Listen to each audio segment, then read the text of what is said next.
This channel does not promote any violent, harmful, or illegal activities. All content provided by this channel is meant for an educational purpose only. নমস্কার, শুরু করছি দুপুরে super prime time. একটানা সব বড় খবর, তাও ব্রেকলেস, কোনো খবর রিপিট হবে না। আজ স্টুডিওতে আপনার সঙ্গে আত্মীর সঙ্গে আমি দীপ রয়েছে, এর পাশাপাশি আমাদের আরো দুই সহকর্মী আমাদের সঙ্গে নিউজ রুম এবং নিউজ ডেস্ক থেকে রয়েছেন সম্প্রীতি এবং লিমা।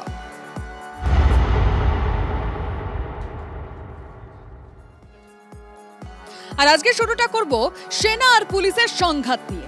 আপনারা ইতিমধ্যে এই খবর আমাদের চ্যানেলে TV9 বাংলায় দেখেছেন যে সেনার গাড়ি আটকায় পুলিশ, কিন্তু এখানেই থেমে নেই। এবার সরাসরি একদম আইনি পদক্ষেপ, মামলা করা হলো। কারণ যেটা পুলিশের তরফ থেকে বলা হচ্ছে যে গাড়ির গতি অনেক বেশি ছিল। আমি আমাদের রিপোর্টারের সঙ্গে ঠিক এই বিষয়টা নিয়ে কথা বলতে চাই। সুশোভন সরাসরি রয়েছেন। সুশোভন, ঠিক কি ধারায় কি মামলা হলো? দেখো, মোটর ভেহিকেল অ্যাক্টে একেবারে বিপজ্জনকভাবে গাড়ি চালানো, এইটাই মূলত ধারা দেওয়া হয়েছে। কেন বিপজ্জনক? সেটা হলো যে গাড়ি, অর্থাৎ যে সেনাবাহিনীর ট্রাক, সেটা কিন্তু রাইটার্সের দিক থেকে আসছিল একেবারে লালবাজার দিকে। এবার এখানে রাস্তার দুটি ভাগ রয়েছে, একটা হলো লালবাজারের পাশ দিয়ে সেন্ট্রাল এভিনিউ যাওয়া যায়, আর একটা হলো রাইট টার্ন করে একেবারে ধর্মতলায় মিশে যাওয়া যায়। অর্থাৎ যারা যে রাস্তা দিয়ে যাবেন সেই রাস্তাটাই তাকে ধরতে হবে। এই জায়গায় যেটা ঘটেছে যে পুলিশ কমিশনারের গাড়ি, যেহেতু তার লালবাজার গন্তব্য, তাই রাইটার্সের দিক থেকে তিনি লালবাজারের দিকে যাচ্ছিলেন, আর সেই লেনেই চলে আসে একটি ট্রাক। দেখা যায় যে ট্রাকটা দাঁড়িয়েছিল, তারপর হঠাৎ করে যখন পুলিশ কমিশনারের গাড়ি আসছে তখন সে ট্রাকটা স্টার্ট দেয়। যখন ট্রাকটা স্টার্ট দেয় তখন কিছুটা এগোনোর সঙ্গে সঙ্গে যে লেন লালবাজারের দিকে যায় সেই লেনে চলে আসে, আর সেখান থেকে রাইট টার্ন করার চেষ্টা করা হয়। রাইট টার্ন মানে ধর্মতলা যাওয়ার চেষ্টা করে সেনাবাহিনীর গাড়ি। তখনই দেখা যায় যে পাশ কাটিয়ে একেবারে পুলিশ কমিশনের গাড়ি তার গন্তব্যস্থল লালবাজারের দিকে চলে যাচ্ছে। অর্থাৎ বিপদ এখানে ঘটতে পারতো, এই জন্য বিপজ্জনকভাবে গাড়ি চালানোর বিষয়টা বলা হচ্ছে। সব মিলে কিন্তু পুলিশ এই মুহূর্তে পুরো বিষয়টা দেখছে। সূত্রের খবর, কলকাতা ট্রাফিক পুলিশের সাউথ ট্রাফিক গার্ডের তরফ থেকে একটি অভিযোগ ইতিমধ্যেই হেয়ার স্ট্রিট থানায় জমা দেওয়া হয়েছে। বেশ, নজর রাখো। তৃণমূল কংগ্রেসের মঞ্চ খোলা নিয়ে সংঘাতের পর আজ মুখোমুখি সেনা আর পুলিশ। সেনা ট্রাক থামায় কলকাতা পুলিশ রাইটার্স বিল্ডিং এর ঠিক সামনে। মুখোমুখি সেনা আর কলকাতা পুলিশ, বিপজ্জনকভাবে সেই ট্রাক চালানো হচ্ছিল, এমনটাই পুলিশ সূত্রের খবর। সেনা ট্রাকের পেছনেই আবার সিপির গাড়ি আসছিল। লালবাজারে যাচ্ছিলেন কলকাতার পুলিশ কমিশনার। ট্রাফিক আইন না মেনে ভুল লেনে ঢুকে পড়ে সেনার ট্রাক, দাবি কলকাতা পুলিশের। বুঝতে পারেননি বলে পরে দাবিও করেন ওই সেনাকর্মী অর্থাৎ চালক। সিগন্যাল খোলা ছিল তাই এগিয়ে যায় ট্রাক, এটা দাবি করা হচ্ছে সেনার তরফ থেকে। আপনাদের দেখাচ্ছি সেই সময় ঠিক কি হয়েছিল। কলকাতা পুলিশই এই ছবি সিসিটিভিতে যেটা ধরা পড়েছে ওই সময়ের মুহূর্ত সেটা প্রকাশ করেছে। সেনার ট্রাক আপনারা দেখতে পাচ্ছেন, আর ঠিক তার পেছনেই কিন্তু সিপির গাড়ি ছিল।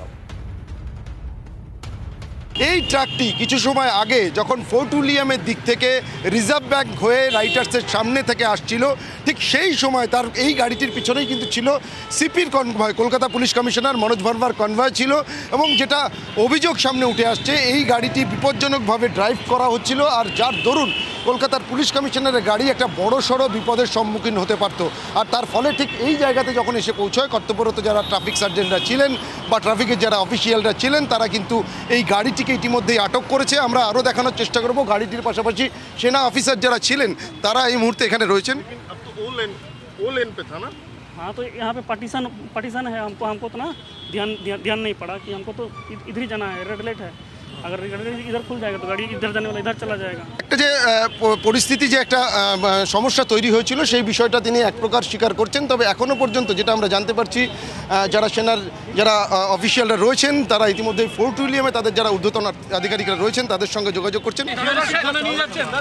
হ্যাঁ, থানায় নিয়ে যাচ্ছেন, থানায় সামনেই হেয়ার স্ট্রিট থানার একটি গাড়ি আমরা দেখতে পাচ্ছি গেল, যে গাড়িতে একজন অফিসার রয়েছেন কলকাতা পুলিশের, এবং তার পিছনেই কিন্তু সেনাবাহিনীর এই গাড়িটিও রওনা দিয়েছে। অর্থাৎ প্রয়োজনে আইনি যে পদক্ষেপ সেই পদক্ষেপ নেওয়ার প্রস্তুতি নেওয়া হতে পারে, এমনটাই কিন্তু জানতে পারছি।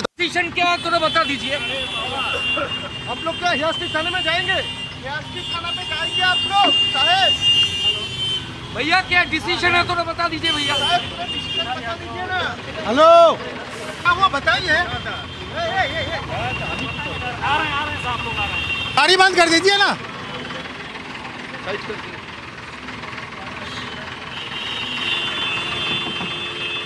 थोड़ा साइड करके गाड़ी बंद कर दीजिए, वो जाम हो रहा है।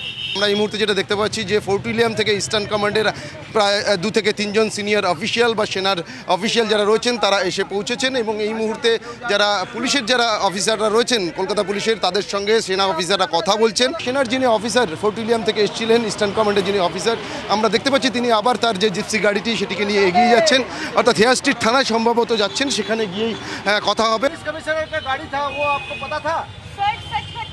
पुलिस कमिश्नर का गाड़ी था, तो पता था? वो हमको पता नहीं था, वो पता नहीं था। हम तो आ रहे थे, उस टाइम पुलिस लगा हुआ था, हमको पता था वो। लेकिन जब वहाँ पे हम लोग जब काट रहे थे उस टाइम खाली अगर रोक देता तो हम वहीं पे रोक जाते। तो वही हम लोग टर्निंग करने के लिए जिससे मोड़ रहे थे उसी टाइम जस्ट क्रॉस किया गाड़ी। এই মুহূর্তে একেবারে যারা অফিসাররা ছিল সেনার তারা কিন্তু ভেতরে গেল, কর্তব্যরত পুলিশ অফিসার তিনিও ভেতরে গেছেন। স্বাভাবিকভাবেই কি ঘটনা ঘটেছিল, এরপর কি করণীয়, পুরো বিষয়টা এখনো পর্যন্ত কথাবার্তার পর্যায়ে রয়েছে এবং পুরো বিষয়টা কথা বলছেন।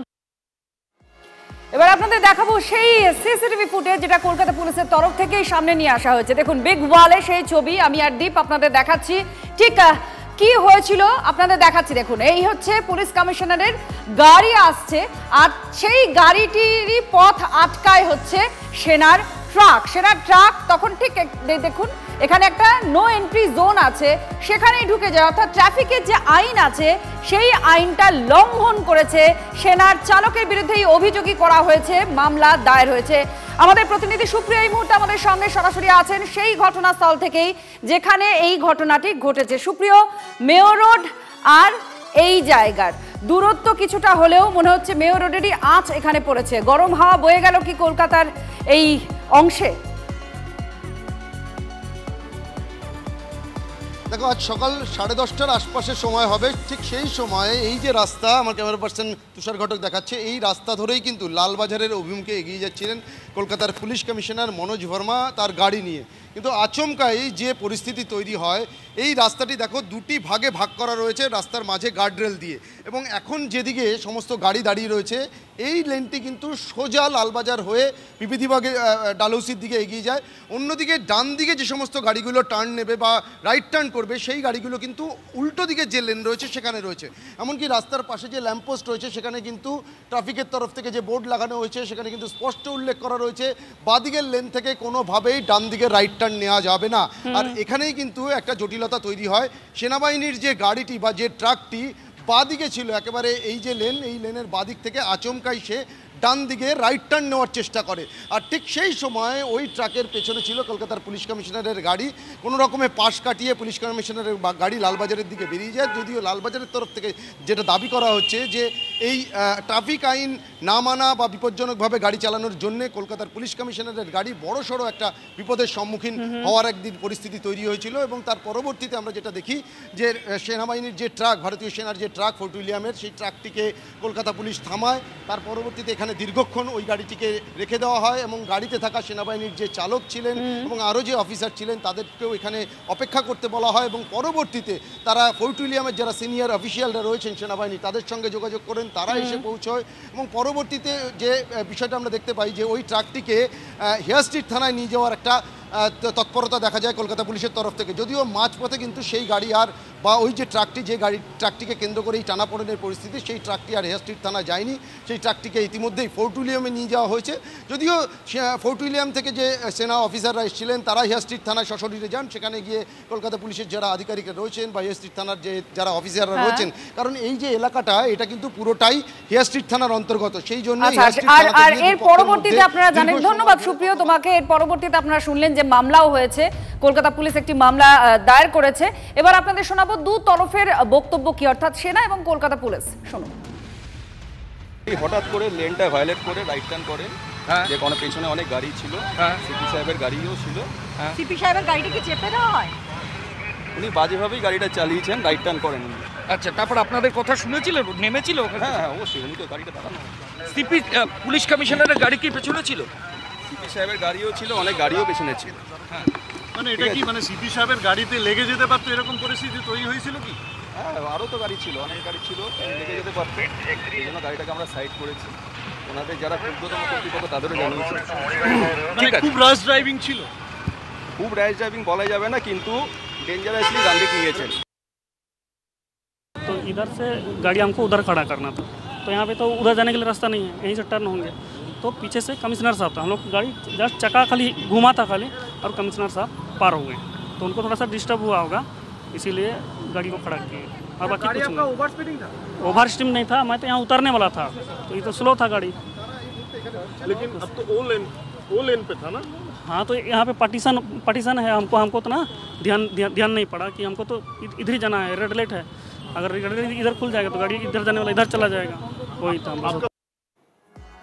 24 ঘন্টার ব্যবধানে পরপর দুটো এমন ঘটনা ঘটে গেল যা কার্যত নজিরবিহীন। এক্সপার্টদের সঙ্গে কথা বলবো। আমাদের সঙ্গে রয়েছেন প্রাক্তন এনএসজি কর্তা দীপাঞ্জন চক্রবর্তী, আমাদের সঙ্গে রয়েছেন প্রাক্তন পুলিশ কর্তা অরিন্দম আচার্য। তবে শুরুতে আমি দীপাঞ্জন বাবুর কাছে একবার যাব। দীপাঞ্জন বাবু, তৃণমূলের মঞ্চ খোলা হলো গতকাল।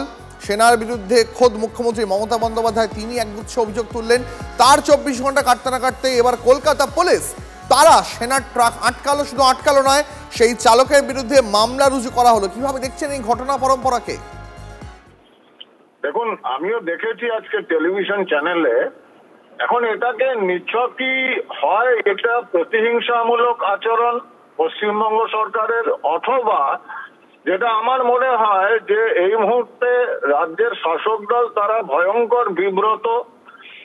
শিক্ষকদের, এই দাগি শিক্ষকদের লিস্ট বেরিয়ে গিয়েছে, আন্দোলন আরো তীব্র হচ্ছে, এসআইআর নিয়ে ভয়ঙ্কর চাপের মুখে। সেই জায়গায় মানুষের দৃষ্টি ঘোরানোর জন্য এই সমস্ত ঘটনা এরা ক্রিয়েট করছে। কালকের মঞ্চ খোলার ঘটনাটা অত্যন্ত সাধারণ ব্যাপার, যেটা আইনের মধ্যে রয়েছে যে মেয়াদ উত্তীর্ণর পরে মঞ্চ খুলে দিতে হবে। সেটা নিয়ে যে মন্তব্য করেছেন মুখ্যমন্ত্রী, সেটা নিন্দা নয়, ঘৃণার যোগ্য। যে ওনাকে দেখে 200 আর্মি সেনা পালিয়ে গেল। আজকে যেটা হয়েছে, যদি কোনো গাড়ি ট্রাফিক রুল ভঙ্গ করে থাকে, সিসিটিভি ফুটেজ দীপাঞ্জন, আমরা সেই সিসিটিভি ফুটেজ দেখাচ্ছি যেটা ইতিমধ্যেই কলকাতা পুলিশের তরফে রিলিজ করা হয়েছে, যেখানে দেখা যাচ্ছে যে ট্রাকটি, সেনার যে ট্রাকটি, সেই ট্রাকটি যে নিয়ম, ট্রাফিকের যে নিয়ম ছিল, কলকাতা পুলিশ অভিযোগ করা হচ্ছে যে সেই নিয়ম না মেনে ট্রাকটি চালানো হচ্ছিল, এবং এমনভাবে ট্রাকটি ছিল তার পিছনে কলকাতার পুলিশ কমিশনারের গাড়ি এবং অন্যান্য আরও অনেক গাড়ি ছিল, তার মধ্যেও ট্রাকটি ভুলভাবে ট্রাফিক আইন ভেঙেছে, এমনটা কলকাতা পুলিশ দাবি করছে। যদি দাবি করে থাকেন তাহলে আপনারা মামলা করুন, গাড়ি আটকাবেন কোন অধিকারে? মামলা তো ইতিমধ্যেই হয়েছে চালকের বিরুদ্ধে। আগে চালকের বিরুদ্ধে ইতিমধ্যেই কলকাতা পুলিশ মামলাও দায়ের করেছে। হ্যাঁ, সেটা মামলা করুন, মামলা করতে পারেন, কারণ ট্রাফিক আইন তো সবার জন্যই প্রযোজ্য। কিন্তু আপনি গাড়িটাকে আটকাবেন কি করে?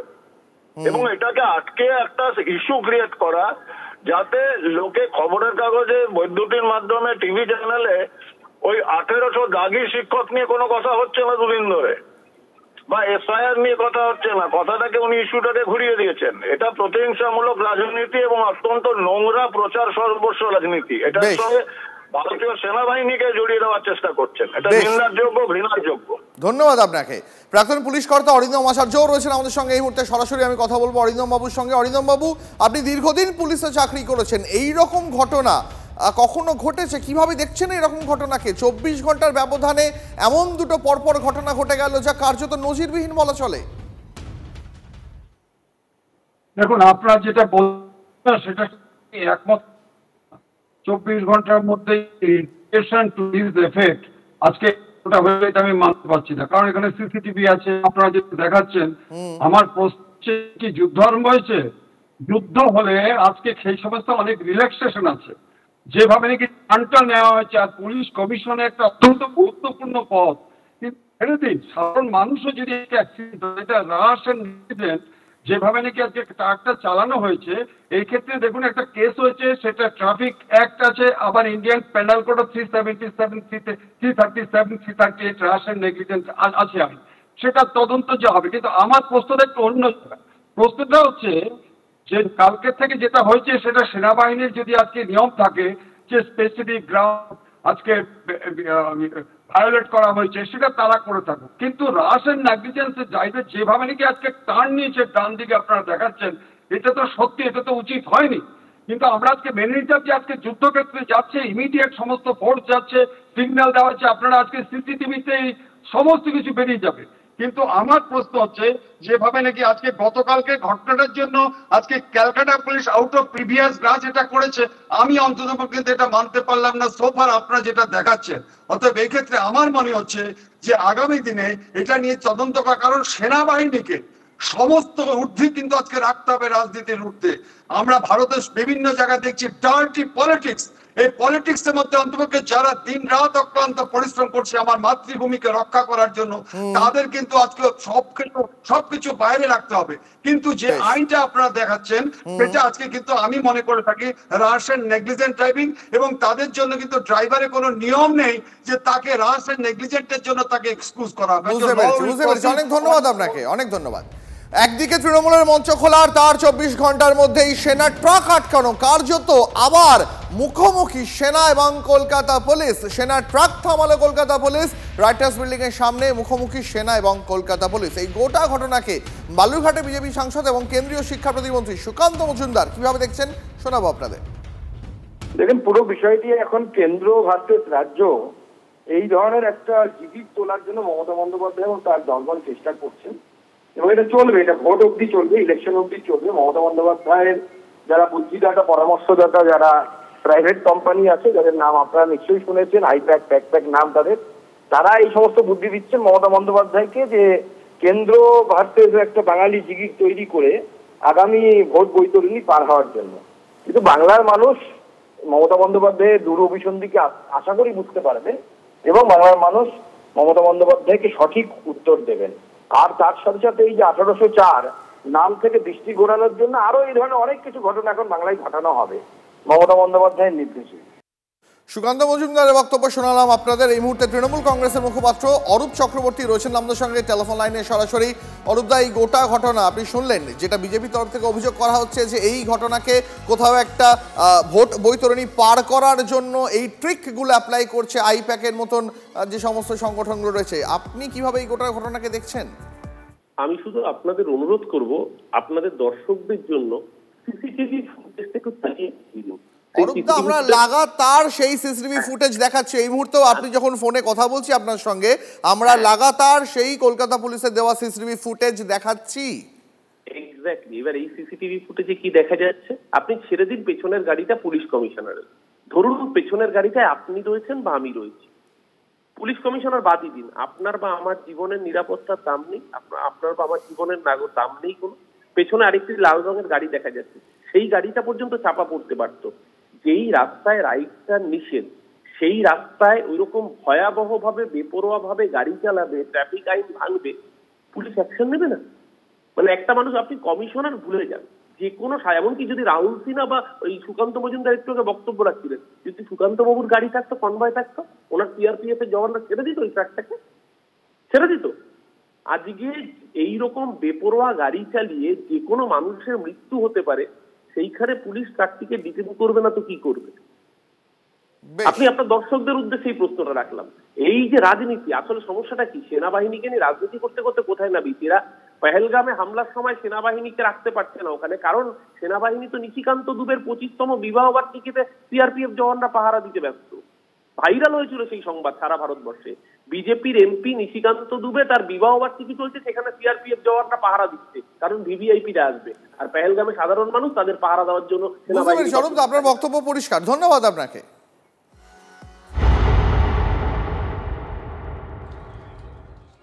যে ছবিটা আপনাদের সামনে আমরা তুলে ধরছি, কলকাতার রাস্তায় সেনা ভার্সেস পুলিশ। গতকাল এই মঞ্চখোলা থেকে শুরু হয়েছে এই বিতর্ক, এবং আজকের এই সেনা ট্রাক আটকানো নিয়ে রীতিমতো বিতর্ক তুঙ্গে। কিন্তু এই কি প্রথমবার? না, এই প্রথমবার নয়। এই তিলোত্তমা নগরী এর আগেও সাক্ষী থেকেছে এই পুলিশ আর সেনার সংঘর্ষে। সিজার মণ্ডল রয়েছেন আমার সঙ্গে। সিজার, ঠিক এই জায়গাটা যে গতকাল থেকে আমরা প্রথমে মঞ্চখোলা থেকে যে বিতর্কের সূত্রপাত আমরা দেখেছি, আজকে সেটা একটা বড় আকার ধারণ করে যখন রাইটার্সের কাছে ইস্টার্ন কমান্ডের একটা ট্রাক আটকানো হয়। তারপর থেকে সেটা নিয়ে বিতর্ক তুঙ্গে উঠেছে। সিগন্যাল সেখানে ছিল না, ট্রাফিক আইন মানা হয়নি, রাইট টার্ন ছিল না, তারপরেও রাইট টার্ন নেওয়া হয়েছে, এবং সেখানে কলকাতা পুলিশ কমিশনারের গাড়ি ছিল, মনোজ বর্মার গাড়ি ছিল, এবং সেখান থেকে হেয়ার স্ট্রিট থানা অবধি বিষয়টা গড়ায়। তারপর কথা বলার পর সেই সেনা ট্রাক ছাড়া হয়। কিন্তু এই কি প্রথমবার? এর আগেও তো এরকম ঘটনার সাক্ষী থেকেছে আমাদের এই শহর। একদমই, এবং সেটা কিন্তু আরও মারাত্মক একটা ঘটনার সাক্ষী। 2006 সালের যে বর্ষবরণের রাত, অর্থাৎ 2006-এর 31শে ডিসেম্বর এবং 1 জানুয়ারি 2007-এর যে মাঝখানের রাত, সেদিন কিন্তু পার্ক স্ট্রিট থানা, সেই পার্ক স্ট্রিট থানায় সেনা আধিকারিকরা রীতিমতো তাণ্ডব চালিয়েছিলেন এবং সেটার ঘটনাক্রম শুরু হয় রাত 1:30 নাগাদ পার্ক স্ট্রিট চত্বরের একটি ডিস্কো থেকে। 2 সেনা আধিকারিক, একজন মেজর পদমর্যাদার এবং আরেকজন লেফটেন্যান্ট কর্নেল পদমর্যাদার, সেই 2 আধিকারিক কোনোভাবে মত্ত অবস্থায় মহিলাদের সঙ্গে দুর্ব্যবহার করেন। সেই সময় হোটেল কর্তৃপক্ষের অভিযোগ পেয়ে তাদেরকে পুলিশ আটক করে এবং এই আটকের খবর পাওয়ার পরই ফোর্ট উইলিয়াম থেকে 3rd মাদ্রাস রেজিমেন্টের 15 জন সেনা আধিকারিক এবং সেনা জওয়ান তারা এসে পার্ক স্ট্রিট থানায় তাণ্ডব চালিয়ে পুলিশ আধিকারিকদের মারধর করে এই 2 সেনা আধিকারিককে ছাড়িয়ে নিয়ে যান। বাম জমানার এই যে ঘটনা, সেই ঘটনা অনেক দূর পর্যন্ত গড়া এবং বেশ কয়েক মাস পর্যন্ত এই সেনা পুলিশ বা রাজ্য এবং সেনার মধ্যে এই টেনশন বজায় থাকে, কিন্তু পরবর্তীকালে সেটা থিতু হয় এবং পুলিশ 2টি মামলা করে, যেটা পরবর্তীতে সেনা আদালতে পাঠানো হয় এবং সেনা নিজেদের মতো এই ঘটনার বিচার করে। কিন্তু এই ঘটনা একটা বিষয়, সেনা এবং সিভিলিয়ান ফোর্স পুলিশের সঙ্গে যোগাযোগ রক্ষা করবার জন্য কিন্তু প্রত্যেকটা জায়গায় মিলিটারি পুলিশ বলে একটি আলাদা বিভাগ রয়েছে। সাধারণত এই ধরনের কোনো ধরনের সমস্যা তৈরি হলে এই মিলিটারি পুলিশকেই দেখা যায়, কিন্তু এই 2টি ক্ষেত্রেই আমরা কিন্তু দেখলাম গতকালের ঘটনা বা আজকের ঘটনা মিলিটারি পুলিশকে কিন্তু দেখা গেল না এবং মনে করিয়ে দেবো পার্ক স্ট্রিটের ঘটনাতেও কিন্তু মিলিটারি পুলিশকে দেখা যায়নি। আর এখানেই কোথাও হয়তো সিভিলিয়ান ফোর্সের সঙ্গে ফোর্ট উইলিয়ামের সমন্বয়ের একটা অভাব দেখা যাচ্ছে। ধন্যবাদ সিজার।